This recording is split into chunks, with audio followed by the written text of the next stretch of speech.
Good morning guys, I've got a very busy week ahead of me right now. I've just been working on my client projects, doing a little bit of editing, color grading stuff, and yeah, while I was just doing that, I got a few packages, work-related gear that has come in, so let's open it up.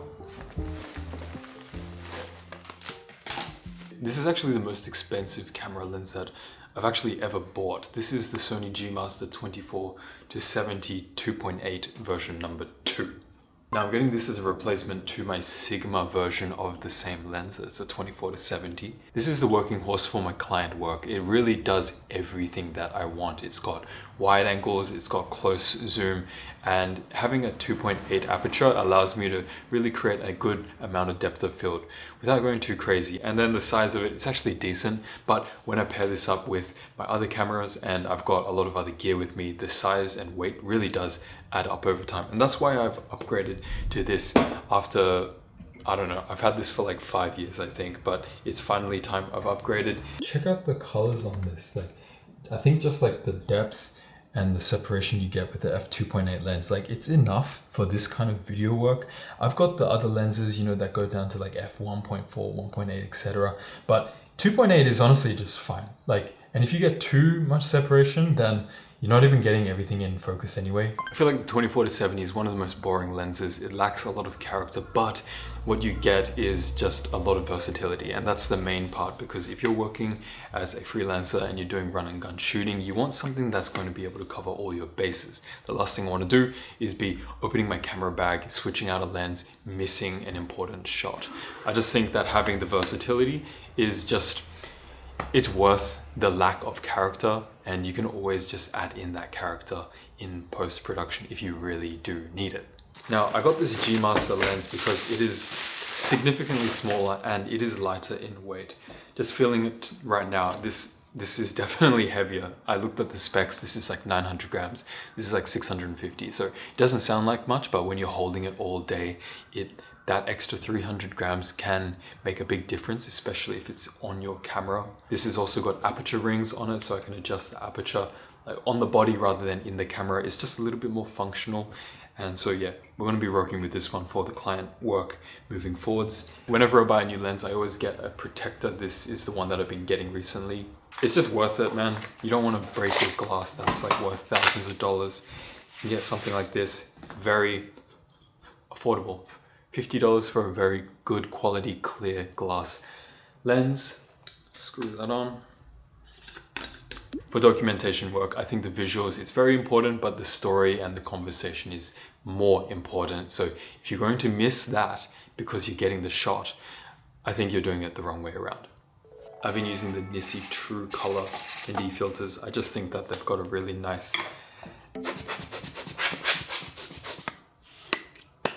Now, I got a lot of these upgrades because I'm actually going on a work trip to Osaka shooting with the Bunshinren tattoo studio, who I work with quite often, and we're going to be shooting for, I think, 4 days, maybe producing about 4 different videos. I've got everything kind of organized on my end. I'm just going to head down there in 2 days, have a good time, try to film a lot, and then yeah, but I'm going to bring you guys along, try to vlog a little bit while I'm working, show you some of the gear and setups that I do for that kind of stuff. So yeah, I'll see you then.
Amemura is so loud, it's crazy. Like look through here, this window here.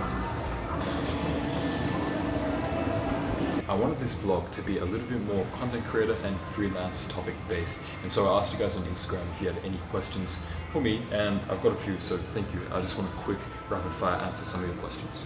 What I've essentially done is created three different styles of videos that I produce for my own YouTube channel. There's vlogs, which encompasses like a week of things that I do. I've got a showcasing one. This might be like a cafe showcase, so it's like a day shoot, and then that's a video in itself. And then I've got something that's more retrospective, so home updates, for example. That's a very fun one that I've been creating a lot recently. And so being able to balance these three different styles of videos allows me to actually create more and be more consistent. If I had only vlogs week to week, I would have the pressure of always feeling like I need to edit the video and post it ASAP. But having a little bit of a difference in style does give me a leniency in that. So yeah, it's a pretty good idea to have a few different styles of video. Music choice does come natural to me. I like to keep these videos a little bit more like uplifting, like goofy as well. So there'll be like some soundtracks that are a little bit more like troll, and then I've got other soundtracks that have a strong sense of like music. That sounds weird, but the music carries the mood. And then I've got other BGM, like background tracks that I just have in the like as an ambient sound almost, just to fill up the audio space a little bit. This isn't sponsored, but music licensing platforms like Epidemic Sound, it really does allow me to create stuff very quickly. And I've got a link in the description. It takes you to like my playlist that I use for the YouTube videos if you want to check it out. So yeah, it's very, very good. Coffee places. I'm not really an Osaka local, so I don't really know too much, but in the American Village area here in Amemura, there's a couple that I like to go to. Streamer Coffee, they do good espresso. I went to one just earlier, I kind of forgot the name, but that was also really nice. Very good drip coffee. When you guys are in Japan, what do you prefer? Do you prefer drip coffee or like espresso based stuff? Like, let me know, I'm interested. When it comes to actually vlogging, there are a few essential shots that I like to get for each video. One of them would be contextual shots, so environmental scenes, streets, nature, something that creates an ambience for the video, something that allows you, the viewer, to enter my world. Not just me yapping, but where I'm at, show the place and everything too. Probably like I've been doing throughout this video as well.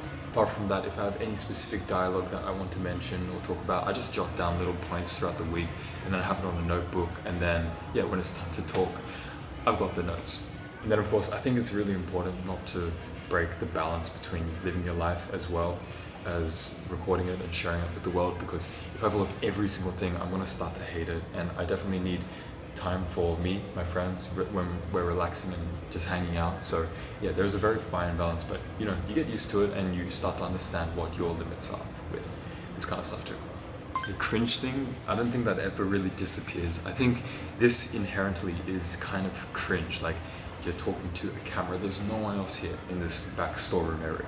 I'm literally just talking to you guys, but I can visualize the people that I'm chatting to, and that's really helped me becoming a bit more comfortable talking to the camera, looking at the lens, rather than just like looking at the screen behind. I think there is a bit of a difference, but yeah, you can tell like with my first videos as well, they're still on the channel, but if you go back, you can see how awkward and disconnected I felt with the audience, whereas now I do think that it's a lot more comfortable and I can just yap straight to the camera. But it does come with, you know, practice and repetition, because yeah, that's pretty much it. You don't need to take it too seriously. It's just YouTube. It's just like, if you're having fun while making these videos, then you're gonna inherently just keep creating more. And having that balance of fun, work ethic, and being able to film and create stuff is just the recipe for success, I think, for YouTube stuff. So good luck to all of you out there if you're making the YouTube videos too.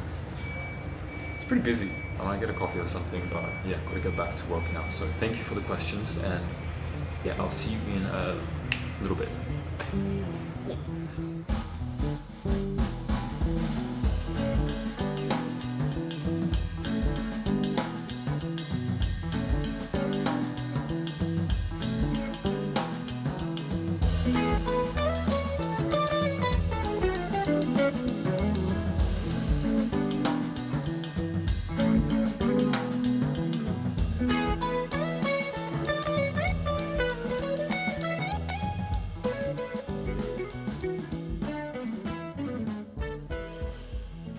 pretty simple stuff. Like it is how you see it pretty much.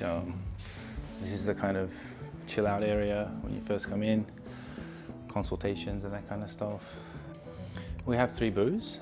There's a Riku and Tomoki and me, and also Horiki. She comes here once in a while and we share this booth. Yeah. We chose a bit of a browner feel to this studio, so everything looks a tad browner. The studio in Sydney is more grey, black. This Osaka area, it's really interesting. Everything's all it's like compact. So if you walk like 5 minutes that way, you can go to Namba. You know, if you walk 5 minutes that way, you can go to Horie. Dotonbori is just around the corner as well. Everything is just like crammed into this one little square kind of thing. Japan's very popular in regards to like tourism worldwide at the moment. So I've noticed like a lot of my clients that come from abroad, they do requests to get tattooed in Osaka more than Sydney. I think it's more worthwhile. They get to experience some Japan stuff and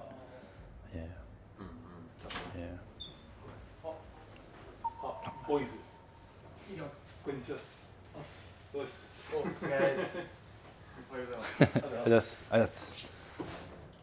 These are my homies, Tomoki and Riku.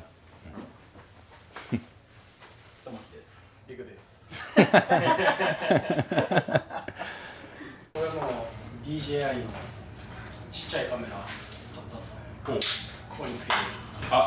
ミニ。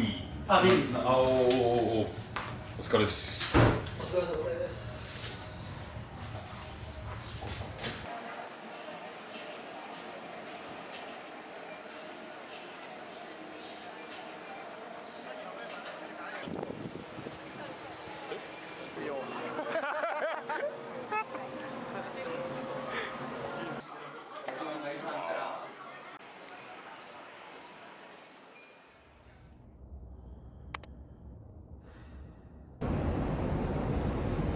Oh man, I feel so sick.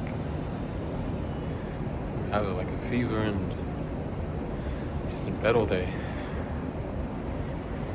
God damn. I'm gonna get some groceries.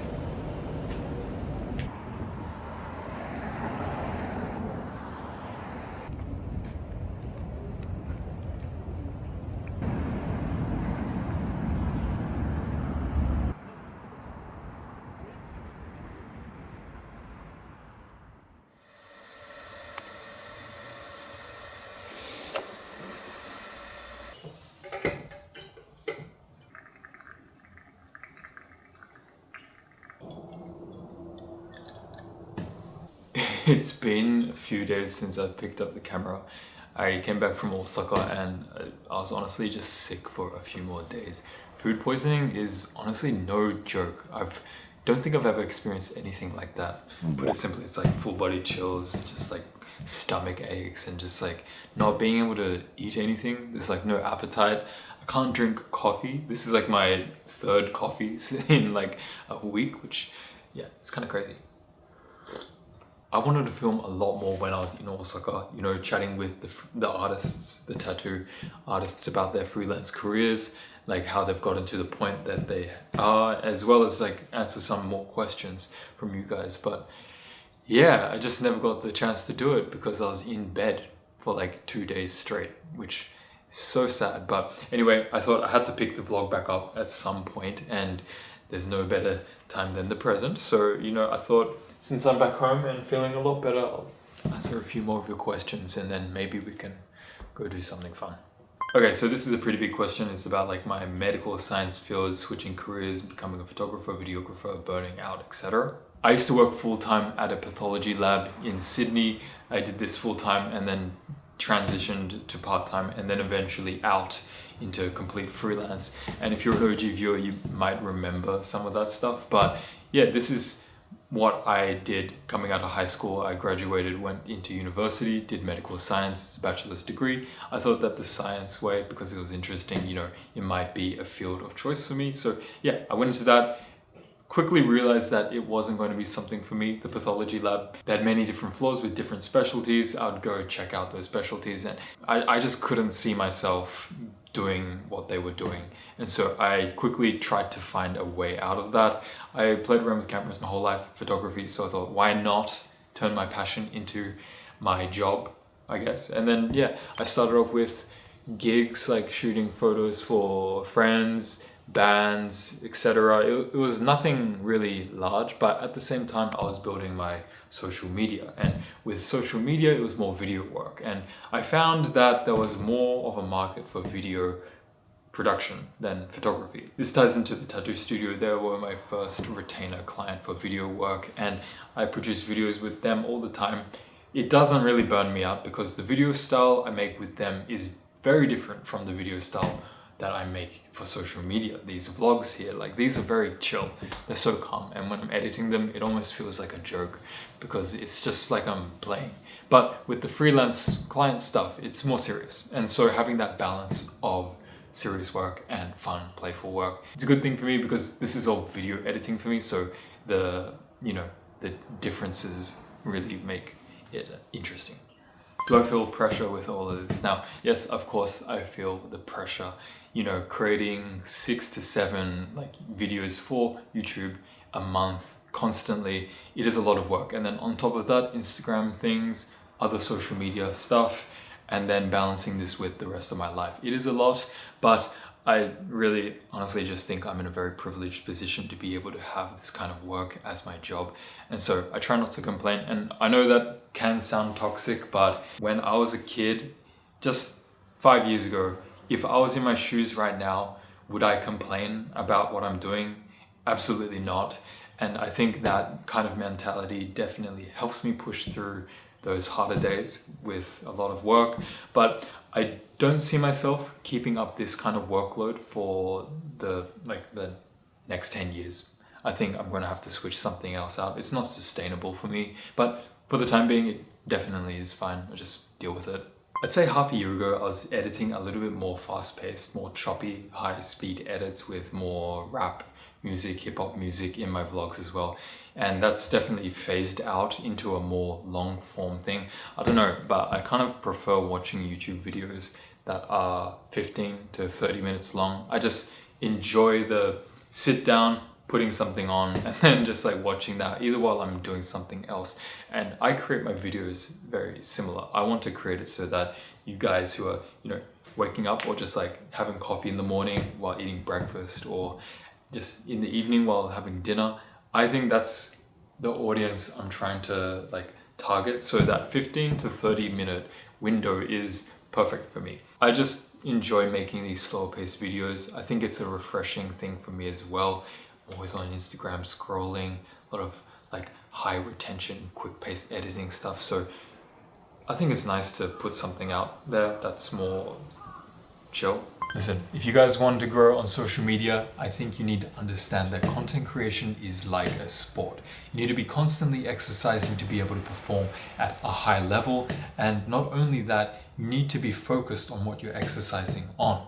So with content creation, I try my best to consistently play with the camera and talk to the camera. So I am able to fluidly converse like this to no one, to you guys, but to no one behind me. I'm in an empty room. And so to be able to do this, it allows me to just vlog and document my life, reducing the friction of having the camera and me conveying my story. With experience, I've also found for me personally, I've needed to find a balance between making a perfect video and being consistent. This usually hits at an 80% mark. I make a video that's 80% of my effort, and of course I can always improve it. There's 20% extra that I can really just make the video better. But if I do that, then I'm not going to be able to be consistent, therefore not able to post regularly and not be able to grow my audience. Now this is just where I've landed. You guys might be different, but I think finding this balance is critical in being able to do this as a job. I'm sorry that this video was just all over the place. It's been such an exhausting week, but as I mentioned, I want to get this video out. It doesn't have to be perfect. 8% is fine. And so yeah, here we are. Thank you for watching. Cheers.